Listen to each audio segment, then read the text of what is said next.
స్తోత్రార్హుడా.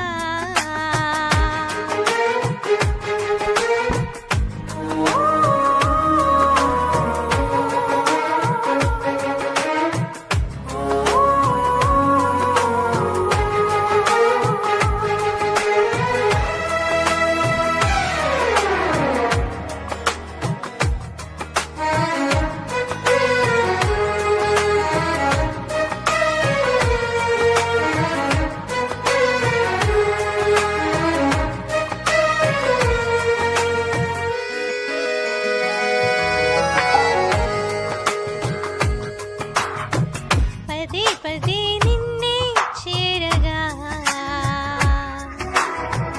ప్రతి క్షణం నీవే ధ్యాసగా.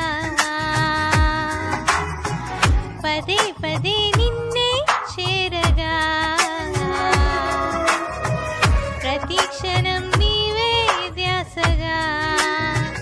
కలవరాల కోటలో కన్నీటి బాటలో, కలవరాల కోటలో కన్నీటి బాటలో కాపాడే కవచముగా నన్ను ఆవరించిన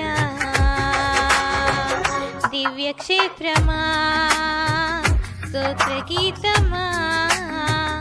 ఆనందం నీలోనే, ఆధారం నీవేగా, ఆశ్రయం నీలోనే నా యేసయ్యా. స్తోత్రార్హుడా.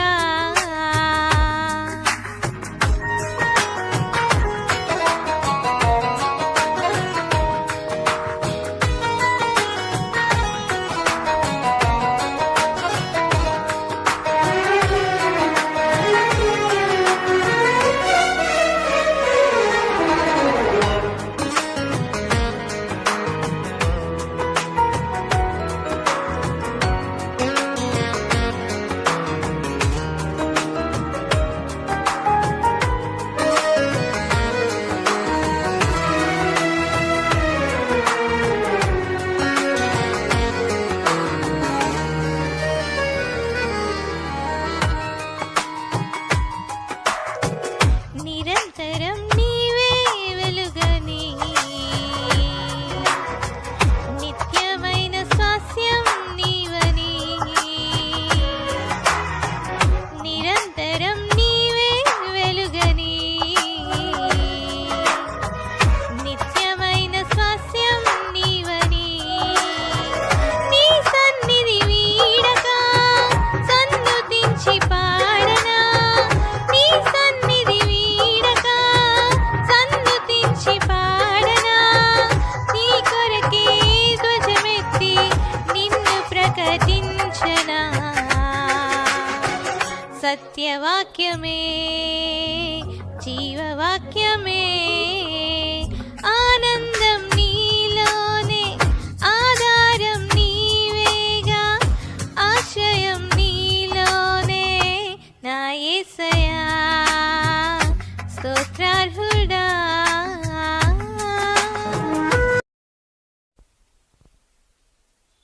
Praise the lord. ప్రభు అయినటువంటి యేసుక్రీస్తు శ్రేష్టమైన నామములో మీ అందరికీ శుభాభివందనాలు తెలియచేస్తున్నాం. మంచిది ప్రియ దేవుని బిడ్డలారా, ఈ సమయంలో దేవుని యొక్క వర్తమానాన్ని మనం ఆలపిద్దాం. మన మధ్యలో ఉన్నటువంటి దైవ సేవకురాలు రాణి జీవన్ గారు వర్తమానాన్ని అందిస్తారు. ఈ యొక్క వాక్య సందేశం మందసము, దాని యొక్క విలువల గురించి మనం నేర్చుకుందాం. వాక్యానికి ముందు చిన్న ప్రార్థన.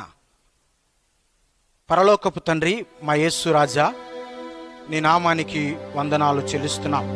దేవా, ఈ సమయంలో దేవుని యొక్క దైవ సేవకురాలు వాక్యాన్ని అందిస్తూ ఉండగా నీ సేవకురాలని ఎత్తుపట్టుకుని మా అందరితో కూడా నేరుగా సూటిగా మీరు మాట్లాడమని అడుగుతున్నాను. ప్రతి ఒక్కని యొక్క జీవితాన్ని మీరు మార్చండి. మా హృదయాలకు సరిపడినటువంటి వాక్యాన్ని మీరు దయచేయమని సేవకురాలని చేతులకు సమర్పించుకుంటూ యేసు నామములో ఈ ప్రార్థన అడిగి వేడుకొంచున్నాము తండ్రి, ఆమేన్. ఈ సమయాన్ని నేరుగా నేను దేవుని యొక్క సేవకురాలకి నేను అందిస్తాను. Thank you. దేవుని యొక్క నామంలో మీ అందరికీ నేను వందనాలు తెలియజేస్తూ ఉన్నాను. మరి దేవుని యొక్క మందస్సం గురించి కొన్ని మాటలు, దేవుడు తెలియజేసిన మాటలు మనము ఈరోజు తెలుసుకుందాము. దేవుని యొక్క మందస్సం షిలోహులో ఉంది. ఆ షిలోహులో ఉన్న మందస్సాన్ని ఇజ్రాయేళ్లు యుద్ధ భూమిలోకి తీసుకుని వచ్చారు. మరి యుద్ధ భూమిలోకి ఎందుకు ఇజ్రాయేల్ తీసుకుని వచ్చారు దేవుని యొక్క మందస్సాన్ని? మనం తెలుసుకుందాం ఈ యొక్క మాటలు. 1 సమూయేలు 4:1-2 వచనాలు చూసినట్లయితే, ఇజ్రాయిల్ ఫిలిస్తీన్లతో యుద్ధం చేయుటకై బయలుదేరి ఎబెనెజరులో దిగ్గా ఫిలిస్తీన్లు అఫేకులో దిగిరి. ఫిలిస్తీన్లు ఇజ్రాయిల్ మీద తమను యుద్ధ పంక్తులుగా తీర్చుకొనగా వారు యుద్ధంలో కలిసినప్పుడు ఇజ్రాయిల్ ఫిలిస్తీన్లు ఎదుట ఓడిపోయి యుద్ధ భూమిలోనే ఎక్కువ తక్కువ 4,000 మంది హతులైపోయారు. అందుని బట్టి వారు ఏమనుకున్నారంటే, ఇజ్రాయెల్ పెద్దలందరూ కూడా కలుసుకొని మనం ఎందుకు హతులైపోయాం, చాలా మంది మనలో ఎందుకు హతులైపోయారు, ఎందుకు మనం ఓడిపోయాం, మన యొక్క దేవుని యొక్క మందసాన్ని, షిలోహులో ఉన్న ఆ మందసాన్ని మన మధ్యలోకి తీసుకుని వచ్చినట్లయితే దేవుడు మన పట్ల విజయాన్ని కలుగు చేస్తాడని చెప్పి వారు ఏం చేశారంటే, షిలోహులో ఉన్న మందసాన్ని ఇజ్రాయిల్ యుద్ధ భూమిలోకి తీసుకుని వచ్చారు. ఎలాగంటే 4:3 అంటున్నాడు కదా, కాబట్టి జనులు పాళెంలోనికి తిరిగి రాగా ఇజ్రాయేలు పెద్దలు, యెహోవా నేడు మల్లను ఫిలిస్తీన్ల ముందర ఎందుకు ఓడించెను? షిలోహులోనున్న యెహోవా నిబంధన మందసమును మనము తీసుకొని మన మధ్య నుంచుకొందము రండి. అది మన మధ్య నుండి ఎడల అది మన శత్రువుల చేతిలో నుండి మనల్ని రక్షించునని వారు అనుకొని దేవుని యొక్క మందసాన్ని, షిలోహులో ఉన్న మందసాన్ని యుద్ధ భూమిలోకి తీసుకుని వచ్చారు. ఇక్కడ ఫిలిస్తీన్లు అనుకుంటున్నారు, ప్రియమైన దేవుని బిడ్డలారా, 7వ వచనంలో అంటున్నాడు కదా, 1 సమూయేలు 4:7 వచనంలో ఫిలిస్తీన్లట జడిసి, ఎవరికి జడుస్తున్నారంటే దేవుడు దండులోనికి వచ్చినని అనుకొని, అయ్యో మనకు శ్రమ, ఫిలిస్తీన్లు అనుకుంటున్నారు దేవునికి జడుస్తూ ఉన్నారు, మనకు శ్రమ, దండులోనికి ఎవరు వచ్చారంటే దేవుడు దండులోనికి వచ్చాడు అని వారు జడుస్తూ ఉన్నారు. 8వ వచనంలో అంటున్నాడు కదా, అయ్యయ్యో 8వ వచనంలో ఫిలిస్తీన్లు అంటూ ఉన్నారు, అయ్యయ్యో మహాశూరుడు ఈ దేవుని చేతిలో నుండి మనల్ని ఎవరు విడిపింపగలరు? అరణ్యమందు అనేకమైన తెగుళ్ళ చేత ఐగుప్తీయులను హతం చేసిన దేవుడు ఈయనే కదా అని వారు మాట్లాడుకుంటున్నారు, దేవుని గురించి భయపడుతూ ఉన్నారు. ఏమన్నారంటే, ఈ దేవుని చేతిలో నుండి మనల్ని ఎవరు విడిపిస్తారు? మనకు శ్రమ, ఈ దండులోనికి దేవుడు వచ్చాడని వాళ్ళు భయపడతా ఉన్నారు, దేవునికి జడుస్తా ఉన్న ఈ ఫిలిస్తీన్లు అనుకుంటున్నారు కదా, మనం ధైర్యం తెచ్చుకుందాము, మనం ధైర్యం తెచ్చుకొని యుద్ధం చేద్దామని చెప్పి వారు మళ్ళీ ఇజ్రాయేలుతో యుద్ధం చేసినప్పుడు 10వ వచనంలో ఏమైందంటే, ఫిలిస్తీన్లు యుద్ధం చేయగా ఇజ్రాయేళ్లు ఓడిపోయి అందరూ తమ డేరాలకు పరిగెత్తి వచ్చిరి. అప్పుడు అత్యధికమైన వధ జరిగేను, ఇజ్రాయేలీలో 30,000 కాల్బలం కూలిందట. ఎందుకు అలా జరిగింది? దేవుని యొక్క మందసం వచ్చినా కూడా ఈ గొప్ప దేవుడు శూరుడుగా ఉన్నాడు, ఈ గొప్ప దేవుడు మరి మహాశూరుడుగా ఉన్నాడు, అయినా కూడా ఇజ్రాయేల్ ఓడిపోయారు. అనేక మంది అక్కడ 30,000 కాల్బలం ఏమైపోయిందంటే మరి వధింపబడ్డది. అలాగే మరి షిలోహులో యాజకుడిగా ఉన్న మరి ఏలి యొక్క 2 కుమారులు కూడా, అంటే హొప్ని, వీనేహసులు కూడా, ఏలి యొక్క 2 కుమారులు కూడా హతులైపోయారు. ఏలి కూడా ఆయన స్థూలకాయుడుగా ఆయన ఉన్నాడు. ఎప్పుడైతే దేవుని యొక్క మందసం పట్టబడిందో, ఆ మందసం పట్టబడిన తర్వాత అతను ఏమైపోయాడంటే, దేవుని యొక్క మందసం పట్టబడిందని విన్న తర్వాత అతను వెనక్కి పడిపోయి మెడ విరిగి చనిపోయాడని దేవుని యొక్క వాక్యం ఇక్కడ తెలియచేస్తా ఉంది.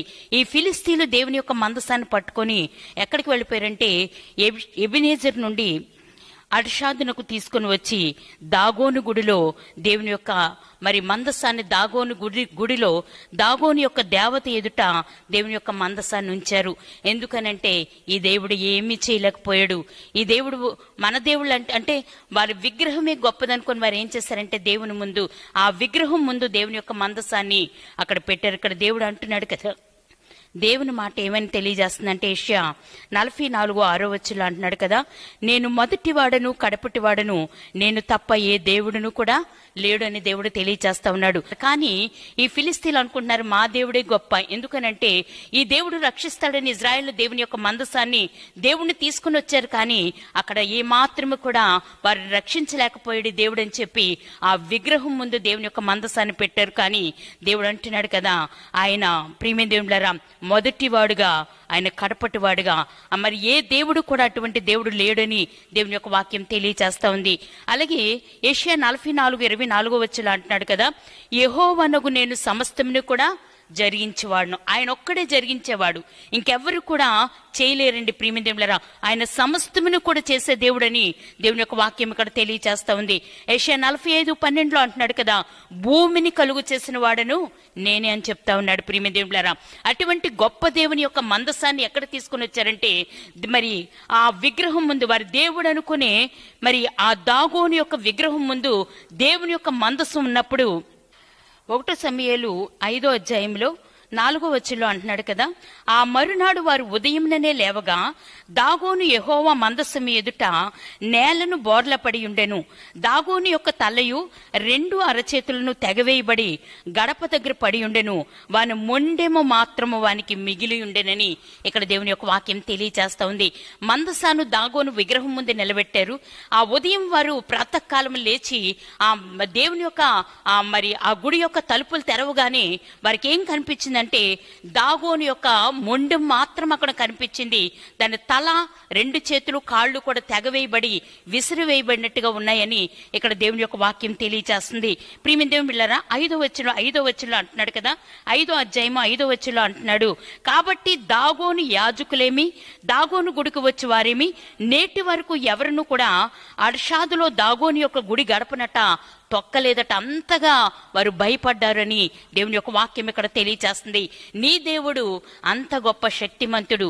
ఆయన అంటున్నాడు కదా, నేను కడపటి వాడను, నేను మొదటి వాడను, నేను కడపటి వాడు, నేను తప్ప ఏ దేవుడును కూడా లేడని దేవుని యొక్క వాక్యం తెలియచేస్తుంది. నేనే సమస్తమును కూడా జరిగించువాడనని దేవుని యొక్క వాక్యం తెలియచేస్తా ఉంది. భూమిని కలుగు చేసిన వాడను నేనే అని దేవుని యొక్క వాక్యం తెలియచేస్తా ఉంది. ఇంత గొప్ప దేవుడు ఊరుకున్నాడా? ప్రియమైన దేవులారా, 1 సమూయేలు 5వ అధ్యాయం 6వ వచనంలో అంటున్నాడు కదా, అర్షాదు వారినట ఆయన గడ్డల రోగములతో మత్తగానట, మరి ఆ గడ్డల రోగముతో వారు చాలా మంది హతమైపోయారని దేవుని యొక్క వాక్యం తెలియచేస్తా ఉంది. ప్రియమైన దేవులారా, మరి వారు అనుకుంటున్నారు ఇంతగా మన దాంట్లో అనేక మంది ఈ గడ్డల రోగాలతో అనేక మంది చనిపోయారు, దేనివల్ల ఈ కార్యాలు జరుగుతున్నాయని వారు మరి అనుకుంటూ ఉన్నారు. ఏమనంటే 1 సమూయేలు 5వ అధ్యాయం 7వ వచనంలో అనుకుంటున్నారు కదా, ఆయన మందసం మన మధ్య నుండుటియే కదా దీనికి కారణమని వారు అనుకుంటూ ఉన్నారు. ప్రియమైన దేవులారా, దేవుని యొక్క మందసం మన మధ్యలో ఉంది కనుకే ఈ కార్యాలు జరుగుతూ ఉన్నాయని వారు అనుకుంటూ ఉన్నారు. అలాగే వీరు అర్షాదు వారు ఏం చేస్తున్నారంటే, ఎక్రోన్కి మందసాన్ని పంపించటానికి వారు ఇష్టపడుతూ ఉన్నారు. ఈ ఎక్రోను వారు పెద్ద కేకలు వేస్తా ఉన్నారు. ఏమనంటే, మళ్ళను మన జనమును చంపివేయవలని వీరు ఇజ్రాయేల్ దేవుని మందసాన్ని మన యొద్దకు తీసుకుని వస్తూ ఉన్నారని ఈ ఎక్రోను వారు పెద్ద కేకలు వేస్తూ ఏడుస్తూ మన జనాలను చంపేయడానికి ఈ దేవుని యొక్క అంటే ఇజ్రాయేల్ దేవుని యొక్క మందసాన్ని మన మధ్యలోకి తీసుకుని వస్తూ ఉన్నారని వారు అనుకుంటూ ఉన్నారు. ప్రియమైన దేవులారా, ఇంత గొప్ప దేవుడు ఎందుకు ఇజ్రాయేల్ యుద్ధ భూమిలో దేవుడు కార్యాలు చేయలేదు? అక్కడ దేవుని మందసాన్ని తీసుకుని వచ్చారు. ఈ మందసం మనల్ని రక్షిస్తుందని ఇజ్రాయేల్ అనుకుంటూ ఉన్నారు. ఫిలిస్తీన్లు కూడా భయపడతా ఉన్నారు, జడుస్తూ ఉన్నారు. అయ్యో మనకు శ్రమ, దేవుడు దండులోనికి వచ్చాడని వారు అనుకుంటూ ఉన్నారు. ఇంత గొప్ప మహాశూరుడు ఆయన గొప్ప దేవుడు. ఐగుప్తు దేశంలో తెగుళ్ళ చేత ఐగుప్తుల్ని హతం చేసిన వాడు ఈయన కాదా? ఇంత గొప్ప దేవుడు ఇజ్రాయేల్ మధ్యలో ఎందుకు దేవుడు కార్యాలు చేయలేకపోయాడు? ఇజ్రాయేల్ యుద్ధ భూమిలో దేవుడు ఎందుకు కార్యాలు చేయలేదు? ప్రియమైన దేవులారా, మన కార్యాలను బట్టి, అక్కడ మరి మనుషుల యొక్క కార్యాలను బట్టి అతడు ఎందుకు అనంటే 1 సమూయేలు 2వ అధ్యాయము 12వ వచనంలో అంటున్నాడు కదా, ఏలీ కుమారులు, ఏలీ షిలోహులో యాజకుడిగా ఉన్నాడు. ఏలీ యొక్క 2 కుమారులు కూడా యెహోవాను ఎరుగిన వారిగా మిక్కిలి దుర్మార్గులుగా ఉన్నారని దేవుని యొక్క వాక్యం తెలియచేస్తుంది. వారి క్రియలు ఎలా ఉన్నాయంటే, దేవుణ్ణి ఎరుగిన వారిగా, ఒక యాజకుని యొక్క 2 కుమారులు కూడా దేవుని ఎరుగిన వారిగా మిక్కిలి దుర్మార్గంగా వారి యొక్క జీవితాలు ఉన్నాయని దేవుని యొక్క వాక్యం తెలియచేస్తుంది. అందుకు దేవుడట వారిని చంపదలచి, ఏమంటున్నాడు? వారిని చంపదలచి. మరి 2 సమూయేలు 25వ వచనం లాస్ట్ వచనం అంటున్నాడు కదా, అయితే యెహోవా వారిని చంపదలిచి ఉండెను గనుక వారు తమ తండ్రి యొక్క మరణు వారట వినలేకపోయి ఉన్నారని దేవుని యొక్క వాక్యం తెలియజేస్తా ఉంది. వారు మిక్కిలి దుర్మార్గంగా ఉన్నారు. దేని విషయంలో మిక్కిలి దుర్మార్గంగా ఉన్నారు? దేవుని సన్నిధికి వారు బలిని తీసుకుని వస్తా ఉన్నారు. అక్కడ ఉన్న ప్రజలు దేవుని సన్నిధికి బలిని తీసుకొస్తా ఉన్నారు. దేవుని సన్నిధిలో బలి అర్పించవలసిన సమయంలో దేవునికి అర్పించకుండానే ఆ బలి మాంసాన్ని వారు ఏం చేస్తున్నారంటే వారి క్రొవ్విన బలి మాంసాన్ని తీసుకొని వారు తిని వారి జీవితాలు కొవ్వబెట్టుకుంటూ ఉన్నారు. ప్రియమిత్రులారా, అలాగే దేవుని మందిరంలోకి వచ్చిన ఆ స్త్రీలతో వారు ఏం చేస్తా ఉన్నారంటే పాపం చేస్తా ఉన్నారు. ప్రియమిత్రులారా, భయంకరమైన పాపం చేస్తా ఉన్నారు. వారు దేవుని ఎరుగిన వారిగా ఉన్నారు. అలాగే దేవుని యొక్క మందిరంలో వారు దుర్మార్గులుగా ఉన్నారని దేవుని యొక్క వాక్యం తెలియచేస్తా ఉంది. ప్రియమిత్రులారా, వారి క్రియలు బాగోలేదు, వారి యొక్క పరిస్థితి బాగోలేదు. అందును బట్టి దేవుడు వారిని చంపదలిచి అక్కడని దేవుని యొక్క వాక్యం తెలియచేస్తా ఉంది. ఈ దినాన్ని దేవుని మందిరంలో ఉన్న మనము మన యొక్క జీవితాలు ఎలా ఉన్నాయో ఒకసారి ఆలోచన చేద్దాం. ప్రియమిత్రులారా, ఇక్కడ దేవుడు అంటున్నాడు కదా, దేవుని యొక్క మందసాన్ని ఆ యుద్ధ భూమిలోకి తీసుకొని వచ్చిన ప్రియమిత్రులారా, అక్కడ దేవుడు ఏ కార్యము కూడా చేయలేదు. కానీ ఫిలిస్తీన్ల దగ్గరికి దేవుని మందసం పట్టుకెళ్ళబడింది. ఫిలిస్తీన్లు ఆ యొక్క దేవత గుడిలో దేవుని యొక్క మందసం పెట్టబడింది. అక్కడ దేవుని యొక్క కార్యాలు జరిగి వారు అనుకుంటున్నారు కదా, ఆయన దేవుని మందసం మన మధ్య నుండుటియే దీనికి కారణమని చెప్పి వారు భయపడిపోతా ఉన్నారు. ప్రియమిత్రులారా, భయపడిపోయి ఆ మందసాన్ని వారు పంపించేయటానికి వారు ఇష్టపడుతూ ఉన్నారు. ప్రియమిత్రులారా, ఈరోజు మందసం ఎక్కడుంది? నిర్గమకాండము 25వ అధ్యాయము 8వ వచనంలో అంటున్నాడు కదా, నేను మీలో నివసించినట్లు వారు నాకు పరిశుద్ధ స్థలమును నిర్మింపవలెను. ప్రియమిత్రులు, దేవుడు మనలో నివసించాలని ఆయన ఇష్టపడుతున్నాడు. ఆ పరిశుద్ధ స్థలం ఏంటి చూద్దాం. 1 కొరింథీయులకు రాసిన పత్రిక 3వ అధ్యాయం 16వ వచనంలో అంటున్నాడు, మీరు దేవుని ఆలయమై ఉన్నారనియు దేవుని ఆత్మ మీలో నివసించుచున్నాడనియు మీరు ఎరుగరా. మనం ఏమై ఉన్నాము? దేవుని ఆలయమై ఉన్నాము. దేవుని ఆత్మ అంటే మందసమని ఆయన దేవుని యొక్క ఆత్మ మనలో నివసిస్తుందని మనం ఎరగని వారిగా ఉంటున్నామని ఇక్కడ దేవుని యొక్క వాక్యం తెలియజేస్తా ఉంది. 1 పేతురు 1వ అధ్యాయం 14వ వచనంలో అంటున్నాడు కదా, నేను పరిశుద్ధునై ఉన్నాను గనుక మీరును కూడా ఎలా ఉండమంటున్నాడంటే పరిశుద్ధులుగా ఉండమని దేవుని యొక్క వాక్యం తెలియజేస్తా ఉంది. ఇంత దేవుని వాక్యం తెలిసి కూడా మనం దేవుని సన్నిధిలో పరిశుద్ధులుగా మనం ఉంటున్నామా? దేవుని యొక్క మందసం మనలో ఉంది. ప్రియమిత్రులారా, ఆయన అంటున్నాడు మీరు దేవుని ఆలయమై ఉన్నారని. మనం ఎలా ఉన్నాం? దేవుని ఆలయముగా. మనం ఒకనాడు ఎలా ఉన్నామంటే నిర్గమకాండం 25వ అధ్యాయం 10వ వచనంలో అంటున్నాడు కదా, తుమ్మకర్రతో ఒక మందసం చేయవలెను అని చెప్తా ఉన్నాడు. తుమ్మకర్ర ఎవరు? మనమే తుమ్మకర్ర. ఆ తుమ్మకర్ర లాంటి మన జీవితాన్ని దేవుడు తన ఆలయముగా మలుచుకున్నాడు. ఆలయముగా మలుచుకుని ఆయన యొక్క ఆత్మ మన జీవితాల్లో మనలో ఆయన యొక్క ఆత్మ నివసింప చేస్తా ఉంది.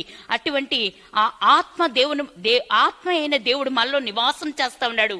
మనం ఎలా ఉండాలంటే ఆయన పరిశుద్ధుడు గనుక మనం కూడా పరిశుద్ధులుగా ఉండాలని దేవుడు కోరుకుంటూ ఉన్నాడు. కానీ ఇక్కడ ఎలా ఉన్నారు? ఏలి కుమారులు దేవుని ఎరుగిన వారిగా మిక్కిలి దుర్మార్గులుగా ఉన్నారు. మరి మనం ఎలా ఉన్నాం? ఆ రోజు మందసం, షిలోహులో ఉన్న మందసం ఇజ్రాయేల్ మధ్యలోకి వచ్చింది, కానీ దేవుడు కార్యాలు చేయలేకపోయాడు. ఈరోజు దేవుని యొక్క మందసమైన దేవుని యొక్క ఆత్మ మనలోనే నివాసం చేస్తా ఉన్నాడు. మనలో నివాసం చేస్తున్న మన జీవితాలు దేవునికి అనుకూలంగా ఉన్నాయా? దేవునికి పరిశుద్ధంగా ఉన్నాయా?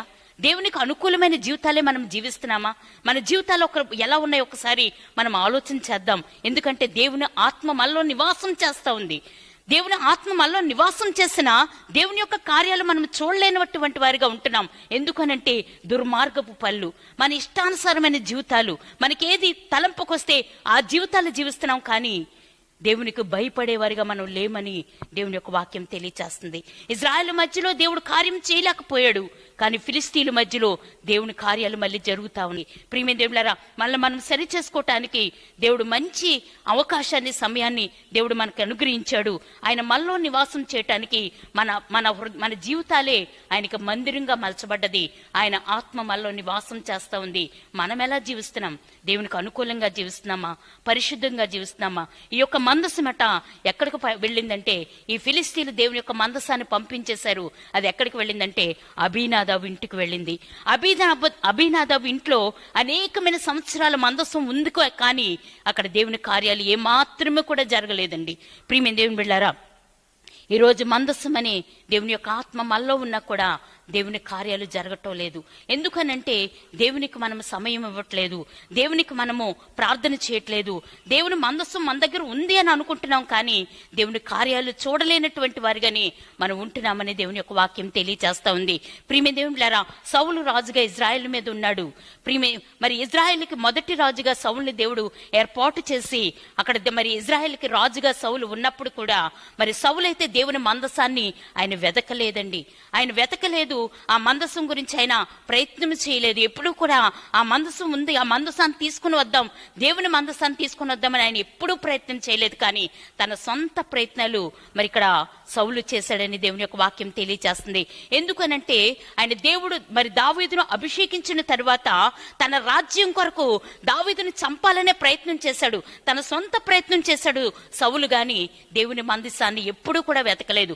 తన జీవిత కాలం ఎల్ల కూడా దావీదుని వెతకటానికే తన టైం సరిపోయింది, తన సొంత ఆలోచన నెరవేర్చుకోవటానికే ఆయన టైం సరిపోయింది. ఈ రోజు మనము కూడా దేవుని మందస్సు ఉన్నా కూడా మన సొంత ఆలోచన నెరవేర్చుకోవాలని, మన సొంత చిత్తాన్ని నెరవేర్చుకోవాలని, రాజకీయంగా మనం ఎదగాలని, అనేక రీతిలుగా మనం ఎదగాలని, లోకపరంగా ఎదగాలని ఆలోచన చేస్తున్నాం. కానీ దేవుని యొక్క మందసాన్ని వెతకటానికి మాత్రమే కూడా ఇష్టపడటం లేదు. ప్రియమైన దేవుని బిడ్డలారా, ఇక్కడ సౌలు ఏం చేస్తున్నాడంటే దావీదుని వెతకటానికి, దావీదుని చంపేస్తే నా రాజకీయ జీవితం బాగుంటది, నేను రాజుగా స్థిరపడతాను, నా కుటుంబం మరి ఈ రాజరికంలో స్థిరపడతదని ఆలోచన చేసి దావీదుని వెతకటానికి ఆయన ఇష్టపడ్డాడు. కానీ దావీదు అంతకంతకు ఆయన వర్ధిల్లాడు. గాని మరి సౌలు అయితే అంతకంతకు అతను మరి ప్రియమైన దేవుని బిడ్డలారా నీరసిల్లాడని దేవుని యొక్క వాక్యం తెలియజేస్తా ఉంది. మరి సౌలు జీవితాన్ని చూసినట్లయితే ఆయన మరి ఆ దేవుని చేత విసర్జింపబడిన వాడిగా ఉన్నాడు. దావీదుని దేవుడు రాజుగా చేశాడు.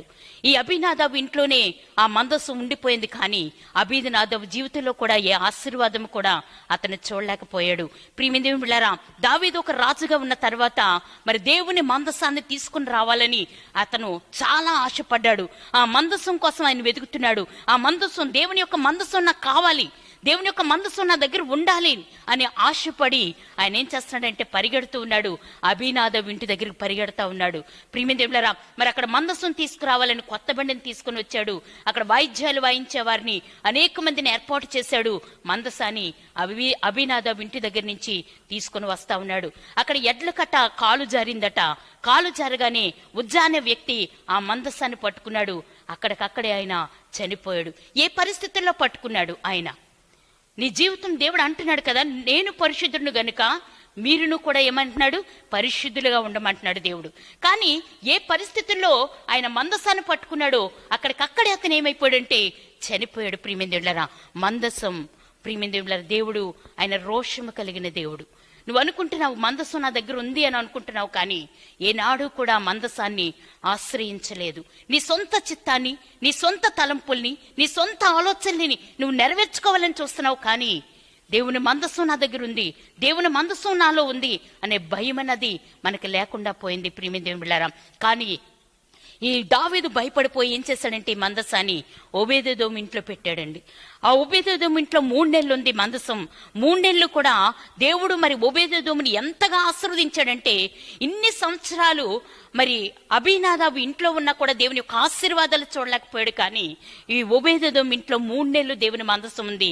చాలా దేవుడు ఎంతగా ఆశీర్వదించాడంటే ఆ ఊరి వారు, అక్కడున్న ప్రజలు అలాగా ఆ ఆశీర్వాదాలు దావీదు దగ్గర కూడా చేరినప్పుడు దావీదు వెంటనే ఆ మందసాన్ని తీసుకుని రావటానికి లేవీల్ని ఏర్పాటు చేశాడు, యాజకుల్ని ఏర్పాటు చేశాడు, అనేక మంది వాయిద్యాలు వాయించే వారిని ఏర్పాటు చేశాడు.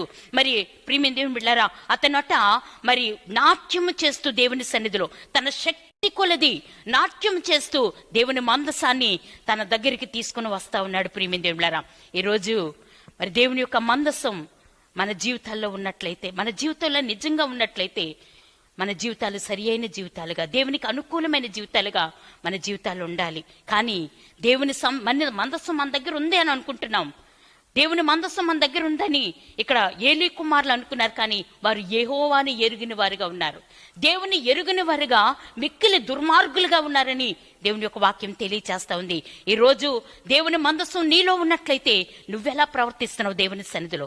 చాలా మంది ఏం చేస్తున్నారంటే మరి దేవునికి వ్యతిరేకమైన జీవితాలు జీవిస్తూ ఇక్కడ దుర్మార్గంగా ప్రవర్తిస్తూ ఉన్నారట. దేవుని సన్నిధికి వచ్చే స్త్రీలతో వారు సైనిస్తూ అక్కడున్న బలి మాంసాన్ని భయంకరంగా వారు ఏం చేస్తున్నారంటే దేవునికి అర్పించకుండానే వారు తీసుకొని వారు తింటూ మరి దేవునికి ఏం చేస్తానంటే దుర్మార్గంగా ప్రవర్తిస్తా ఉన్నారు. ఈ రోజు దేవుని మందస్సు, నేను దేవుని సన్నిధిలో, నేను దేవుని దగ్గర ఉన్నాను, దేవుని దగ్గర ప్రార్థన చేస్తా ఉన్నాను, దేవుని మందస్సు నాలో ఉందని అనేక మంది అబద్ధాలు చెప్తూ, వ్యభిచారం చేస్తూ, మరి ప్రవచనాలు చెబుతూ భయంకరమైన పరిస్థితుల్లో వారి జీవితాలు ఉంటున్నాయని దేవుని యొక్క వాక్యం తెలియచేస్తా ఉంది. ప్రియమైన దేవులారా, దేవుడు ఊరుకునేవాడు కాదండి. దేవుని యొక్క మందస్సం ఉజ్జా పట్టుకున్నాడు.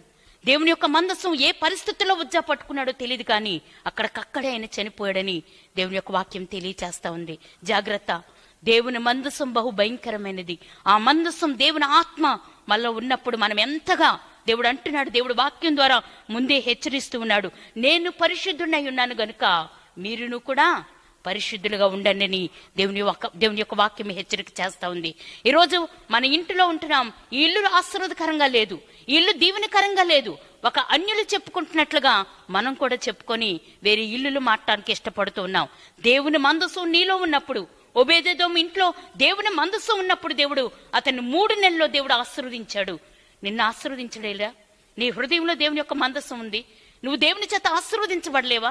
ఒక ఇల్లు ద్వారా నువ్వు ఆశీర్వదించబడతావా? ఒక ప్రవచనం ద్వారా నువ్వు ఆశీర్వదించబడుతున్నావా? దేవుని యొక్క మాట ద్వారా మనం ఆశీర్వదించబడుతున్నాం. ప్రియమైన దేవుని బిడ్డలారా, జాగ్రత్త. మన యొక్క క్రియలు ఎలా ఉన్నాయి దేవుని ముందు, అది మనం సరి చేసుకుంటూ, దేవుని యొక్క మందస్సు మన జీవితాల్లో ఉంది, మనం పరిశీలన చేసుకుంటూ, మనం సరి చేసుకుంటూ దేవుని యొక్క ఆశీర్వాదాలు దావీదు ఏ రీతిగా పొందుకున్నాడో, ఓబేదెదోము ఏ రీతిగా పొందుకున్నాడో మనం కూడా అలా పొందుకోవటానికి ఇష్టపడదాం. దేవుడి మాటలు మన వెనుకలో దీవించునుగాక. ఆమేన్.